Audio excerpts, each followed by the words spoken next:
નમસ્કાર મિત્રો, આજના આ જીપીએસસીની તૈયારી અંતર્ગતના નવા વિડીયોમાં મારી સાથે બે મહાનુભાવ છે કે જેઓ એક નહીં પણ બે જીપીએસસી પાસ છે.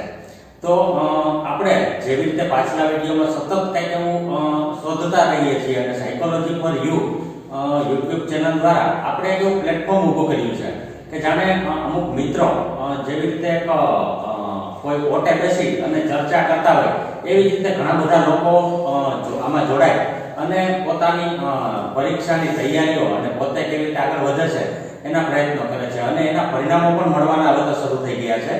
ઘણા બધા લોકોએ મને પર્સનલી મેસેજ કરી અને પોતે જીપીએસસીમાં પાસ થઈ ગયા છે અથવા તો સિલેક્ટ થઈ ગયા છે તેવા પણ મેસેજ મોકલેલા છે. તો એનો અમને ખૂબ જ આનંદ છે. સૌથી પહેલા હું પરિચય કરીશ. ડોક્ટર અશ્વિન પરમાર કે જેઓ પાછલા 9 કે 10 વર્ષથી એડિશનલ ટ્રેઝરી ઓફિસર તરીકે સેવારત હતા અને ત્યારબાદ બીજી એક જીપીએસસી પાસ કરી અને આજે એકાઉન્ટન્સીના આસિસ્ટન્ટ પ્રોફેસર છે. ડોક્ટર સબીર પરમાર કે જેઓ અગાઉ પોલિટેકનિકમાં પ્રોફેસર આસિસ્ટન્ટ પ્રોફેસર તરીકે સિલેક્ટ હતા જીપીએસસી અને ત્યારબાદ બીજી જીપીએસસી આપી અને તેઓ આજે અંગ્રેજીના આસિસ્ટન્ટ પ્રોફેસર તરીકે કાર્યરત છે. તો આપના બંનેનું સ્વાગત છે. હવે સૌથી પહેલા મારો પ્રશ્ન સબીર સર તમને. સામાન્ય રીતે ખાસ મારા મગજમાં એવું આવે છે કે આ વિડીયો રેકોર્ડેડ છે, વર્ષો સુધી રહેવાનો છે, લોકો જોવાના છે. તો પહેલો પ્રશ્ન મારા મગજમાં એવો આવે છે કે આપ લઘુમતી સમાજમાંથી છો અને ઘણા બધા લોકો એવો પૂર્વગ્રહ અથવા તો માન્યતા ધરાવે છે કે ભાઈ લઘુમતી સમાજને આ પ્રક્રિયામાં નાનો મોટો અન્યાય થાય છે. અને બીજું કે તમારો સંદેશ લઘુમતી સમાજને, કારણ કે એનું પ્રતિનિધિત્વ તો ઓછું જ છે, આપણે જાણીએ છીએ કે ખૂબ ઓછા લોકો આ પરીક્ષાની તૈયારીઓ કરે છે અને ખૂબ ઓછા લોકો ઉમેદવારી પણ નોંધાવે છે. તો તેને તમારો શું સંદેશ છે? જી, ખૂબ સરસ સાહેબ પ્રશ્ન આપણે ઉઠાવેલો છે. જેમ આપણે વાત કરી તે રીતે કે હું લઘુમતી સમાજથી બિલોંગ કરું છું અને ઘણા બધા એના વિશેના પૂર્વગ્રહો પ્રચલિત હોય છે. અમુક મેં એવું પણ સાંભળેલું હોય છે કે લોકો એ વાતો કરતા હોય છે કે આપણે સ્ટડી કરવાની જરૂર નથી, નોકરી તો મળવાની નથી. આવા ઘણા બધા પ્રશ્નો હોય છે. પણ હું આપ સૌને એ વાત જણાવીશ કે જો આપણી પાસે આવડત અને સ્કિલ્સ હોય તો એની વેલ્યુ થશે. અને કોઈ પણ સરકારી પોસ્ટ આપણે જોતા હોઈએ છીએ તો તેમાં જ્યાં જે લોકો પાસે સ્કિલ્સ છે, આવડત છે, જે લોકો પાસે નોલેજ છે, એ લોકોને હંમેશા આગળ વધતા હોય છે. તો એવું જરૂરી નથી. હા, પહેલા આપણે રીતે આપણી પાસે તૈયારી હોવી જોઈએ, આપણે પોતે એ વસ્તુને મેળવવા માટે લાયક હોવા જોઈએ. તો એ વાત મહત્વની છે. સેકન્ડ થિંગ, મારો સર્વે લોકોને એ સંદેશ છે કે સારા લોકોની દરેક જગ્યાએ જરૂરિયાત છે. જો આપણે વાતો કરતા હોઈએ છીએ કે ભાઈ નોકરી ઓછી છે અથવા તો ધીમે ધીમે આવા બધા પ્રશ્નો ચાલતા હોય છે, પણ જો આપણી પાસે કંઈક સારી વસ્તુ હશે તો એની કિંમત આજની તો કાલ થવાની છે. કોઈ અન્યાય કે ભેદભાવ તમારી દ્રષ્ટિએ એવું જરા મને જોવા નથી મળેલું. મારા અનુભવ પ્રમાણે વાત કરું તો મેં બંને વાર જીપીએસસી બહુ સારી રીતે ક્લિયર કરેલી છે અને એમાં જે એક્સપર્ટ્સ હોય છે અને જે આખી પ્રોસેસ ચાલતી હોય છે એનો મેઇન ઓબ્જેક્ટિવ એ હોય છે કે તમે જે તે પોસ્ટ છે એને માટે તમે લાયક છો કે નહીં, તમારી પાસે કઈ આવડત છે, તમારી પાસે કઈ સ્કિલ્સ છે, તમારી પોતાની શું મેથોડોલોજી છે કે જેનાથી તમે છે એ ફિલ્ડ માટે યોગ્ય છો કે નહીં. તો એના અનુભવના આધારે હું કહીશ કે જો આપણે આવડત હશે તો ચોક્કસ એમાં કોઈ પણ જગ્યાએ આપણે સિલેક્શન થઈ શકશે. આભાર. અશ્વિન સરને એક પ્રશ્ન મારો એ છે કે અત્યાર સુધી અમે મોટાભાગના જીપીએસસી તૈયારીના 2-3 વિડીયો બનાવ્યા છે, બરોબર, પણ તેમાં શૈક્ષણિક પોસ્ટનો અનુભવ મારો પોતાનો. બરોબર. તમે સૌથી પહેલી જે પરીક્ષા છે વહીવટી પરીક્ષા પાસ કરેલી, તો વહીવટી જે લોકો તૈયારી કરે છે પરીક્ષાઓની અને તેને લગતું કોઈ માર્ગદર્શનના અગત્યના મુદ્દા તમને લાગતા હોય તો? નમસ્કાર મિત્રો, મેં છેલ્લે 2010માં જીપીએસસી એકાઉન્ટ ઓફિસર ક્લાસ 2ની બેચનું સફળતાપૂર્વક જીપીએસસીનું ઇન્ટરવ્યૂ ક્લિયર કરી અને account officer additional treasury officer તરીકે મારું પોસ્ટિંગ થયેલું. ત્યારબાદ રિસેન્ટલી 2 વર્ષ પહેલા 2018ની આસિસ્ટન્ટ પ્રોફેસર એકાઉન્ટન્સી સબ્જેક્ટની જીપીએસસી નું ઇન્ટરવ્યુ પણ સફળતાપૂર્વક પાસ કરેલું. મારે આજના આ માધ્યમથી આપને સંદેશ આપવો છે, એ માહિતગાર કરવા છે કે જીપીએસસી દ્વારા જે ઇન્ટરવ્યુ પ્રક્રિયા યોજવામાં આવે છે એમાં સફળતાપૂર્વક આપણે કેવી રીતે પાસ થઈ શકીએ અને જીપીએસસીના ઇન્ટરવ્યુમાં આપણે સારામાં સારું પરફોર્મન્સ આપણું કેવી રીતે સાબિત કરી શકીએ એના માટેની ખૂબ ટૂંકમાં પણ ખૂબ મહત્વની મારે ચર્ચા આજે કરવી છે આપના આ માધ્યમથી. મિત્રો, જીપીએસસી નું ઇન્ટરવ્યુ આપણે જ્યારે આપીએ છીએ એ કોઈ પણ પોસ્ટ માટેનું હોય, એ એકાઉન્ટ ઓફિસરની પોસ્ટ હોય, ગુજરાત એકાઉન્ટ સર્વિસીસના ઇન્ટરવ્યુ હોય, જનરલ એડમિનિસ્ટ્રેટિવ સર્વિસના ઇન્ટરવ્યુ હોય કે પછી ગુજરાત એજ્યુકેશનલ સર્વિસીસના ઇન્ટરવ્યુ હોય, કોઈ પણ પ્રકારના ઇન્ટરવ્યુ હોય, ત્યાં જીપીએસસીમાં જે ઇન્ટરવ્યુના આયોજન થાય છે એ ખૂબ જ ટ્રાન્સપેરેન્ટલી ઇન્ટરવ્યુ યોજાય છે. આપણે સાહેબે વાત કરી એમ આપણે એવી પણ માન્યતા એવી પણ ચર્ચા કરતા હોઈએ છીએ કે ઇન્ટરવ્યુમાં લાગવગ થતી હોય છે, પણ મિત્રો એવું કશું હોતું નથી. આપણી સ્કિલ, આપણી આવડત અને આપણી પાસે રહેલું જ્ઞાન એ આપણે ઇન્ટરવ્યુ વખતે સારામાં સારું રિપ્રેઝન્ટ કરીએ તો એ આપણું સિલેક્શન થઈ જતું હોય છે. હું એવું પર્સનલી માનું છું કે ઇન્ટરવ્યુ જે પોસ્ટ માટે આપણે આપવા જઈએ છીએ એ પોસ્ટને અનુરૂપ આપણને પ્રશ્ન પૂછવામાં આવતા હોય છે. મેં સૌથી પહેલું 2010ની બેચમાં મારું એકાઉન્ટ ઓફિસર તરીકે જ્યારે સિલેક્શન થયું ત્યારે હું ઇન્ટરવ્યુની તૈયારી મારી જાતે કરીને ગયો હતો. હવે ઇન્ટરવ્યુ માટે શું પૂછી શકાશે એ થોડું મેં પ્લાન રોડમેપ બનાવ્યો હતો, એના અનુસંધાનમાં મેં તૈયારી કરી હતી. હું એવું પર્સનલી માનું છું કે એકાઉન્ટ ઓફિસર તરીકેનું જે ઇન્ટરવ્યુ મારું પ્રથમ રહ્યું એ ઇન્ટરવ્યુની અંદર એકાઉન્ટને રિલેટેડ એટલે 11th standard 11th 12th BCom અને એમકોમ માં જે વિષયો અમે ભણ્યા હતા, જે કન્ટેન્ટ અમે શીખ્યા છીએ એ કન્ટેન્ટમાંથી 95% ઇન્ટરવ્યુમાં પ્રશ્નો પૂછવામાં આવ્યા હતા અને 5% પ્રશ્નો હતા એ વર્તમાન સમયમાં આપ શું કરી રહ્યા છો, આપ આ જોબમાં શા માટે વિલિંગ છો, આવવા માંગો છો, આવા પ્રશ્નો હતા. રિસેન્ટલી 2018માં આસિસ્ટન્ટ પ્રોફેસર એકાઉન્ટન્સી વિષયનું જ્યારે મેં ઇન્ટરવ્યુ આપ્યું ત્યારે પણ સેમ વસ્તુ રિપીટ થઈ. 11th 12th અને એમકોમ સુધીનું જે કંઈ કન્ટેન્ટ આપણે ભણ્યા છીએ એમાંથી જ 99% પ્રશ્નો મને પૂછવામાં આવ્યા અને 2% કે 1%માં મને વર્તમાન કઈ જોબ કરો છો, કેટલા સમયથી કરો છો અને એ જોબમાંથી આ જોબમાં શા માટે આપ આવવા વિલિંગ છો એના પ્રશ્નો પૂછવામાં આવ્યા. એટલે આજના આ માધ્યમથી હું આપ બધા મિત્રોને એક સંદેશ એ આપવા માંગુ છું કે આપ જે ક્વોલિફિકેશન ધરાવો છો, આઈધર આપ BA છો, બીકોમ છો, એમકોમ છો, MSc છો, આપ જે 11th થી તે માસ્ટર ડિગ્રી સુધીનો જે અભ્યાસ આપણે કર્યો છે એ સબ્જેક્ટનું આપની પાસે કન્ટેન્ટનું સારામાં સારું નોલેજ હોય એવી અપેક્ષા રાખવામાં આવે છે અને એમાંથી જ પ્રશ્ન પૂછવામાં આવતા હોય. આપ જે જોબમાં સિલેક્ટ થઈને કામ કરવા જવાના છો એ જોબ પ્રોફાઇલને લગતા ખૂબ ઓછા પ્રશ્નો હોય છે, કારણ કે એ ઇન્ટરવ્યુ પેનલ પણ એવું સમજે છે કે આપ હજુ એ જોબમાં નથી ગયા એટલે જોબને લગતા બહુ પ્રશ્નો ઓછા હોય છે. આપણી હિસ્ટ્રી, આપણું બેકગ્રાઉન્ડ, આપણી એકેડેમિક ક્વોલિફિકેશન જે છે એને લગતા આપણે ઇન્ટરવ્યુ આપવા જઈએ છીએ ત્યારે જે કાર્યો કરીએ છીએ, જે પોસ્ટ ઉપર કામ કરીએ છીએ એને લગતા પ્રશ્નો સૌથી વધુ પૂછાતા હોય છે.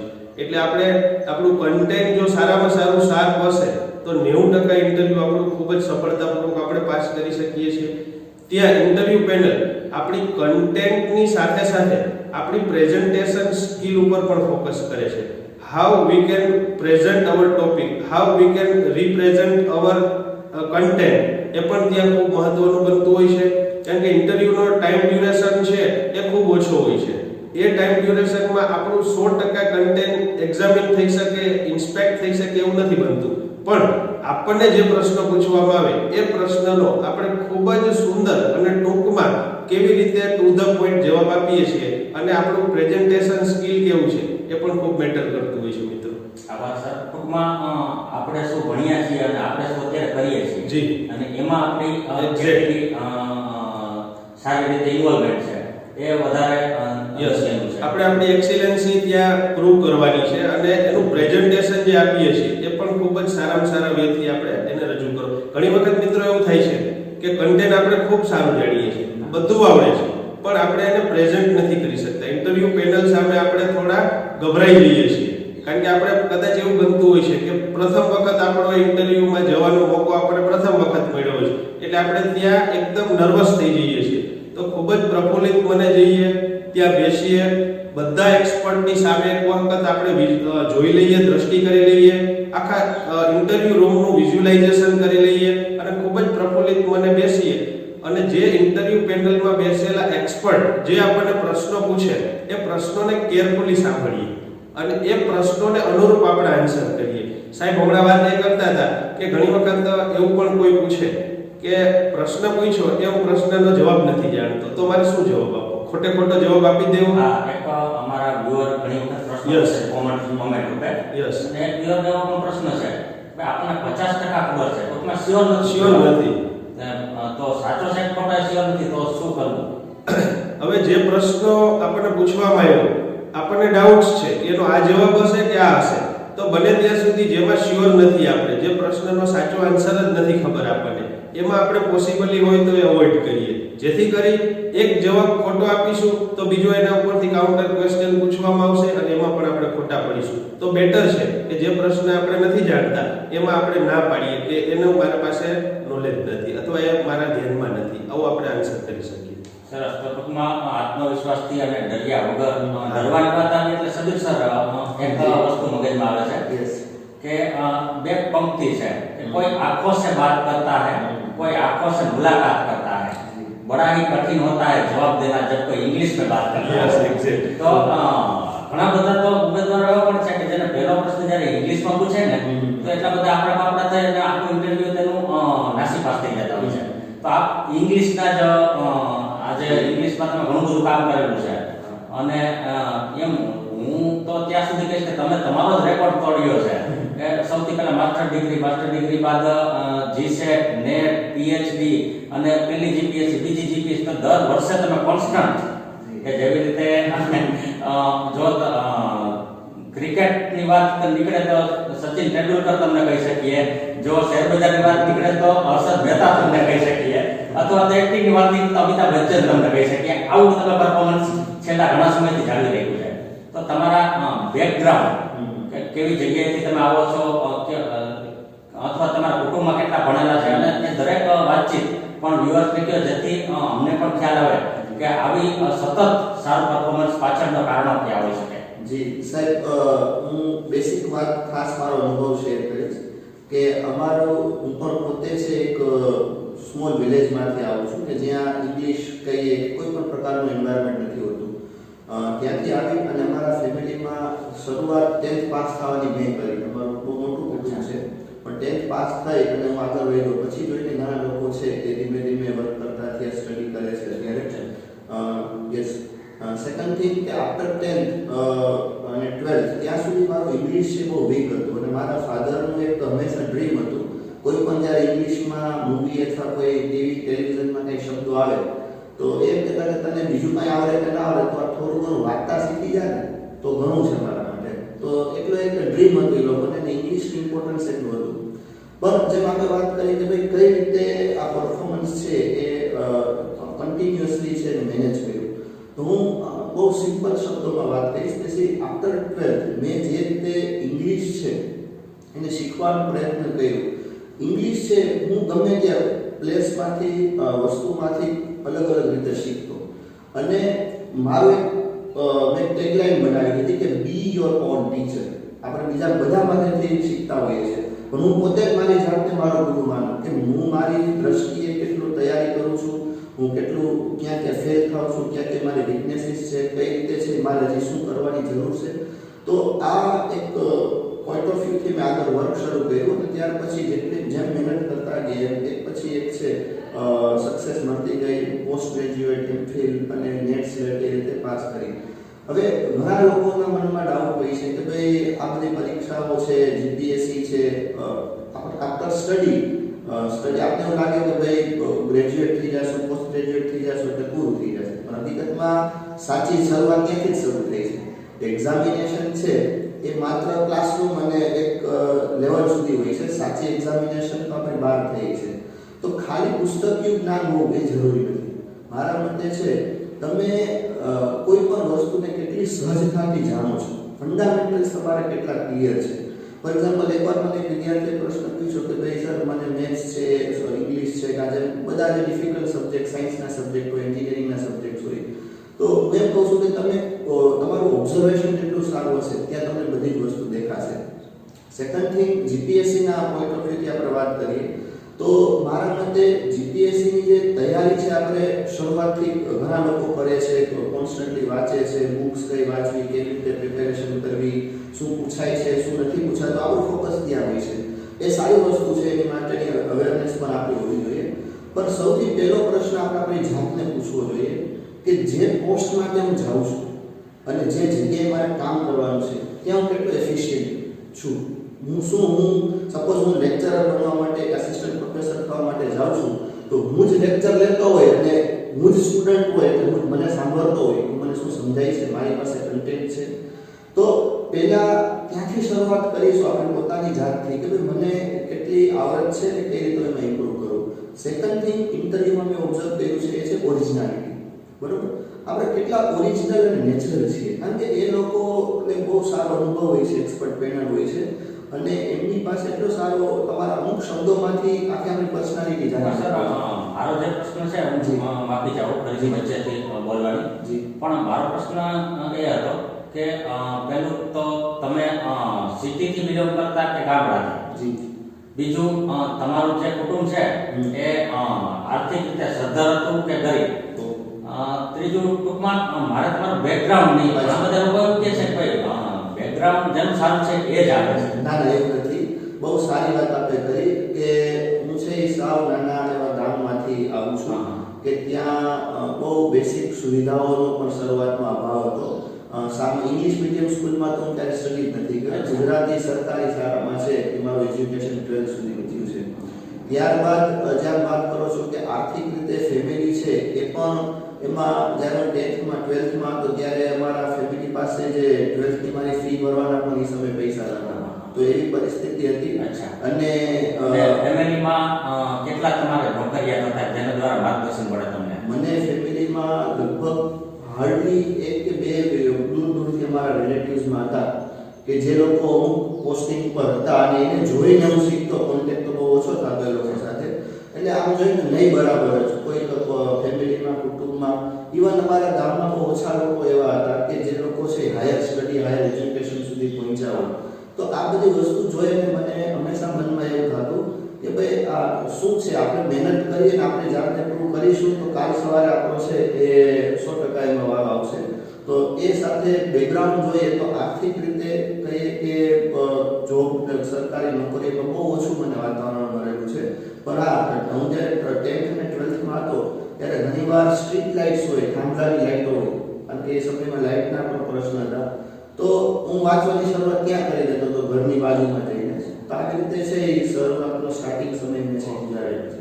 આપણે સાહેબ કીધું બેકગ્રાઉન્ડનું, હમણાં જ રિસેન્ટલી ગુજરાતમાં આઈપીએસમાં જેમનું સિલેક્શન થયું એ ખૂબ જ નાના વિલેજમાંથી બિલોંગ કરે છે એવા આઈપીએસ ઓફિસર શ્રી સફીન હસન સાહેબ છે, જે ખૂબ જ youngest IPS of the country છે. એટલે એ પણ ખૂબ જ નાના રૂરલ વિસ્તારમાંથી અને ખૂબ જ નાના ફેમિલીમાંથી બિલોંગ કરે છે. તો એ મેટર નથી કરતા. હવે છેલ્લો પ્રશ્ન સાહેબ કે એક તો હમણાં જ આપણે સાહેબ પાસેથી સાંભળ્યું કે સતત શીખતા રહેવું. તમારી પાસે પણ મેં જોયું છે કે ભાઈ આવી ગયા એટલે પૂરું થઈ ગયું નથી. તમે પણ વહીવટમાં જે કોઈ જોબ જે છે એ પ્રોફાઇલમાં સતત કંઈક ને કંઈક કાર્યરત છો. ઇવન આ અત્યારે આપણે જે વિડીયો બનાવીએ છીએ એ પણ એક આપણે સતત કાર્યરત રહેવાના ભાગરૂપે જ છે. કોઈ પણ પ્રકારના વળતર તો આમાં છે જ નહીં, છતાં પણ લોકોને સતત આપણે હેલ્પ કરતા રહેવા આપણે કંઈક ને કંઈક કરતા રહીએ છીએ. તો તમારો એ સંદેશ કે ભાઈ સતત કરતા રહેવા વાળા લોકો આમાં આવે કે કેમ? અને બીજું કે જે લોકો નથી આવી, કારણ કે આવવા વાળા કરતા જે નથી સિલેક્ટ કરવા વાળા જ્યાદા છે, એ નાસી પાસ ન થાય અથવા તો એ દુઃખી ન થાય કે એ પોતાની તૈયારી મૂકી ન દે, એના માટેનો સંદેશ. મિત્રો, મારા ધ્યાનમાં એક એવી પર્સનાલિટી છે કે જેમણે ધોરણ 10 સુધી અભ્યાસ કર્યો, ત્યારબાદ ભણતા ઉઠી ગયા, ભણવાનું બંધ કરી દીધું, ડ્રોપ આઉટ લઈ લીધું. 2 વર્ષ પછી એક્સટર્નલમાં 12મું ધોરણ પાસ કર્યું, બીએ પાસ કર્યું. બીએ પૂરું કર્યા પછી દરજી કામ કરવા માટે ભાઈ બેસી ગયા અને ભણવાનું સાવ બંધ કરી દીધું. વચ્ચે 2 વર્ષનો ઇન્ટરવલ બાદ એમએ કર્યું, એમએ કર્યા પછી બીએડ કર્યું અને બીએડ કર્યા પછી એમણે આખો બિઝનેસ વાઇન્ડ અપ કરી અને અને બીએડ કોલેજમાં ટીચિંગમાં જોઈન થયા. ત્યારબાદ એમણે નેટ અને પીએચડી પાસ કરી. એ વ્યક્તિ આજે આસિસ્ટન્ટ પ્રોફેસર તરીકે સેવારત છે અને 1 લાખ રૂપિયા જેવો એ પગાર આજે મેળવી રહ્યા છે વ્યક્તિ. તો મિત્રો, સતત આપણે આપણી જાતને અપડેટ કરતી રહેવી પડે. કોઈ પણ વસ્તુ અશક્ય નથી.